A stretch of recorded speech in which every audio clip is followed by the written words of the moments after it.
মহাকুম্ভ নিয়ে সত্যিটা না জেনে ভুল বলা যেন অভ্যেস হয়ে দাঁড়িয়েছে মমতা বন্দ্যোপাধ্যায়। আগের দিন মহাকুম্ভকে মৃত্যুকুম্ভ বলে হিন্দু ভাবাবেগকে অপমান করেছিলেন মমতা, আর এবার 144 বছর পর মহাকুম্ভ নিয়েও নিজের অজ্ঞতা জাহির করলেন। মহাকুম্ভ আর বিয়ে বাড়ির আয়োজন নাকি তার কাছে একই রকম।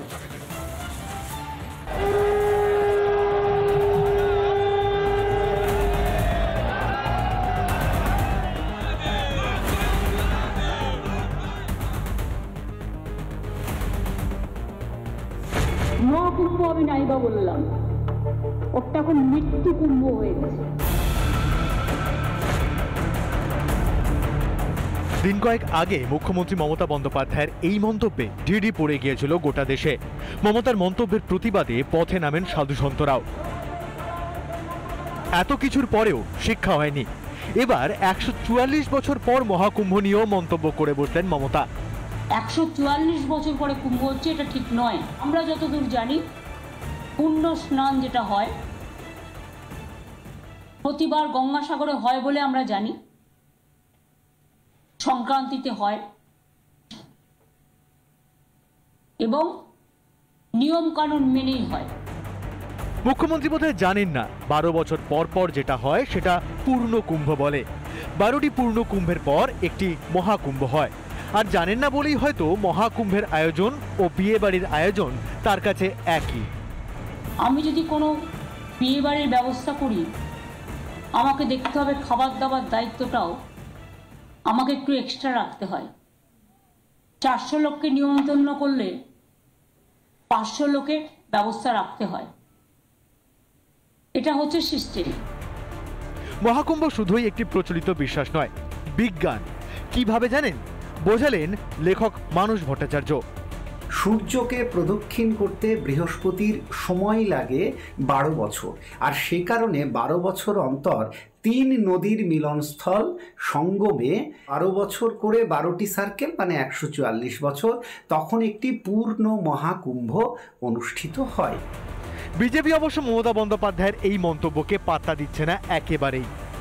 কি বললো জানি না, তবে এটুকু বলতে পারি যে সনাতনী ধর্মের কি পাওয়ার সেটা বুঝিয়ে দিল। গর্ব সে কহো কে হাম সনাতনী হ্যায়। প্রতি বছর মকর সংক্রান্তিতে গঙ্গাসাগরে পুণ্যস্নান সারেন কয়েক লক্ষ মানুষ। আর প্রয়াগরাজে মহাকুম্ভে পুণ্যস্নান সেরে ফেলেছেন 60 কোটির বেশি মানুষ। মহাকুম্ভ নিয়ে গোড়া থেকেই গায়ে জ্বালা ইন্ডির। কখনো সঙ্গমের জলের মান নিয়ে প্রশ্ন, কখনো মৃত্যু কুম্ভ বলে আক্রমণ করা হয়েছে সনাতনীর ভাবাবেগে। গত 1.5 মাসে শুধুমাত্র প্রয়াগরাজই উত্তরপ্রদেশের জিডিপিকে বেশ কয়েকটি দেশের থেকে এগিয়ে দিয়েছে। গায়ে জ্বালা কি সেখান থেকেই? রিপাবলিক বাংলা। 13 ফেব্রুয়ারি থেকে প্রয়াগরাজে শুরু হয় মহাকুম্ভ। 144 বছর পর আসে এই যোগ। সনাতন ভারতের আস্থা ও ঐক্যের মিলন ক্ষেত্র হয়ে দাঁড়িয়েছে এই মহাকুম্ভ। মহাকুম্ভে শেষ শাহী স্নান। মহাশিবরাত্রি উপলক্ষে বিপুল ভক্তদের সমাগম হবে প্রয়াগরাজে। মহাকুম্ভের শেষ দিন সারা পৃথিবীর সবচেয়ে বড় ধর্মীয় সমাবেশ। ওম নমঃ শিবায় আর হর হর গঙ্গে মন্ত্রোচ্চারণের মধ্যে দিয়েই সমাপ্ত হবে মহাকুম্ভের অমৃত স্নান।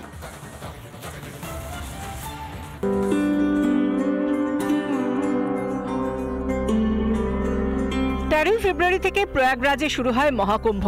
144 বছর পর আসে এই যোগ। সনাতন ভারতের আস্থা ও ঐক্যের মিলন ক্ষেত্র হয়ে দাঁড়িয়েছে মহাকুম্ভ।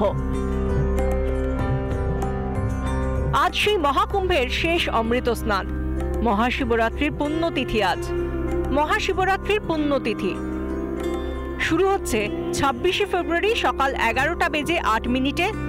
এই তিথি শেষ হচ্ছে 27 ফেব্রুয়ারি সকাল 8টা বেজে 54 মিনিটে। 26 ফেব্রুয়ারি উপবাস পালন এবং একই দিনে মহাকুম্ভ মেলা শেষ হচ্ছে। স্নানের আগে গঙ্গা, যমুনা এবং অদৃশ্য সরস্বতীকে মনে রেখে পুণ্য রূপ দেন পুণ্যার্থীরা। তাঁদের বিশ্বাস, এই স্নানেই পাপ মুক্তির মাধ্যমে মেলে আত্মশুদ্ধি। পৌষ পূর্ণিমা স্নান দিয়ে শুরু হয়েছিল অমৃত স্নান। মহাকুম্ভে পৌঁছে গিয়েছেন একের পর এক সেলিব্রিটি। দেশ থেকে বিদেশ সব পথ মিশেছে প্রয়াগরাজে ত্রিবেণীর ঘাটে। রেকর্ড পুণ্যার্থীর সমাগম শেষ দিনে। চোখ তো মিথ্যা কথা বলে না। 70 কোটি এখনো অবধি হয়ে গেছে। মহাশিবরাত্রি কত হবে জানি না, সব মিলে ভগবানের কাছে প্রার্থনা করি যেন খুব সুস্থভাবে সম্পন্ন হয়। আর এই স্নান সে গরিব থেকে নিয়ে বড় লোক ধনী পর্যন্ত এক জায়গায়, কোনো ভেদাভেদ নেই, সবাই একসাথে করেছে।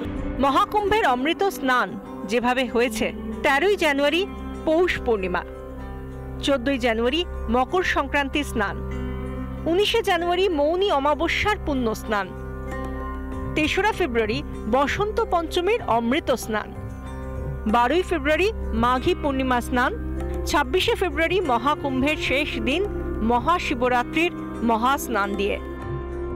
মহাকুম্ভের শেষ দিন সারা পৃথিবীর সবচেয়ে বড় ধর্মীয় সমাবেশ। ওম নমঃ শিবায় আর হর হর গঙ্গে মন্ত্রোচ্চারণের মধ্যে দিয়েই সমাপ্ত হবে মহাকুম্ভের অমৃত স্নান। রিপাবলিক বাংলা। দেশ জুড়ে সনাতনী আবেগের পালে হাওয়া, তাই কুম্ভ নিয়ে গায়ে জ্বালা ইন্ডিজোটের। বারবার মহাকুম্ভকে আক্রমণ ইন্ডিজোটের। বাংলার মুখ্যমন্ত্রীর মহাকুম্ভকে মৃত্যুকুম্ভ বলে আক্রমণ। মঙ্গলবার মহাকুম্ভ নিয়ে মিথ্যাচার মমতা বন্দ্যোপাধ্যায়। 144 বছরে মহাকুম্ভের তথ্য ভুল বলে দাবি করেছেন মমতা বন্দ্যোপাধ্যায়। সনাতন ঐক্যে আতঙ্কে ইন্ডিজোট, পাল্টা খোঁচা বিজেপির।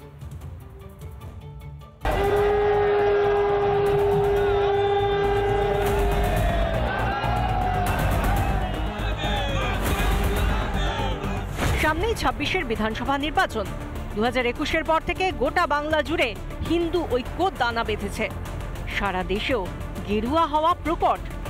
এরই মাঝে আয়োজিত মহাকুম্ভ, এত মানুষের সমাগম, জাতি সম্প্রদায় ভুলে হর হর গঙ্গে বলে পুণ্য স্নান কোটি কোটি পুণ্যার্থের।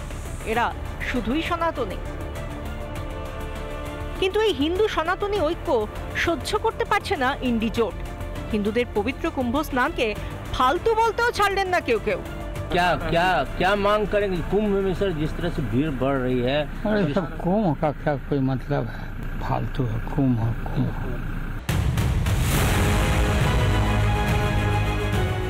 বাংলার মুখ্যমন্ত্রী তো হিন্দু ভাবাবেগে আঘাত করে বলতে ছাড়েননি মহাকুম্ভ নাকি মৃত্যুকুম্ভ। আর এবার মহাকুম্ভ আর বিয়ে বাড়ির আয়োজনকে এক করে ফেললেন তিনি। আমি যদি কোনো বিয়ে বাড়ির ব্যবস্থা করি, আমাকে দেখতে হবে খাবার দাবার দায়িত্বটাও আমাকে একটু এক্সট্রা রাখতে হয়। 400 লোককে নিমন্ত্রণ করলে 500 লোকের ব্যবস্থা রাখতে হয়। এটা হচ্ছে সিস্টেম। ইন্ডিজোটের শরিকরা যাই বলুন না কেন, হিন্দু ঐক্য যে প্রকট হচ্ছে আর সেটা যে আগামী ভোটে বড় ফ্যাক্টর হয়ে উঠবে ভালোই জানেন তথাকথিত ধর্মনিরপেক্ষতার ধ্বজাধারীরা। সনাতনে কি সিঁদুরে মেঘ দেখছে ইন্ডি? কে কি বললো জানি না, তবে এটুকু বলতে পারি যে সনাতনী ধর্মের কি পাওয়ার সেটা বুঝিয়ে দিল। গর্ব সে কহো কে হাম সনাতনী হ্যায়। সনাতনীরা এক কাট্টা। গোটা দেশে, গোটা বাংলায় ভোটে এতদিন ধরে যে দুধেল গাইদের তোষণ করেছিল তৃণমূল ও তাদের সহযোগীরা, তাদের এবার পট পরিবর্তনের পালা। রিপাবলিক বাংলা। নানা ধরনের কন্টেন্ট দেখার জন্য লাইক করুন, শেয়ার করুন আমাদের ফেসবুক পেজ, সাবস্ক্রাইব করুন আমাদের ইউটিউব চ্যানেল। পাশাপাশি অন্যান্য ব্রেকিং নিউজের জন্য অবশ্যই চোখ রাখুন রিপাবলিক বাংলায়।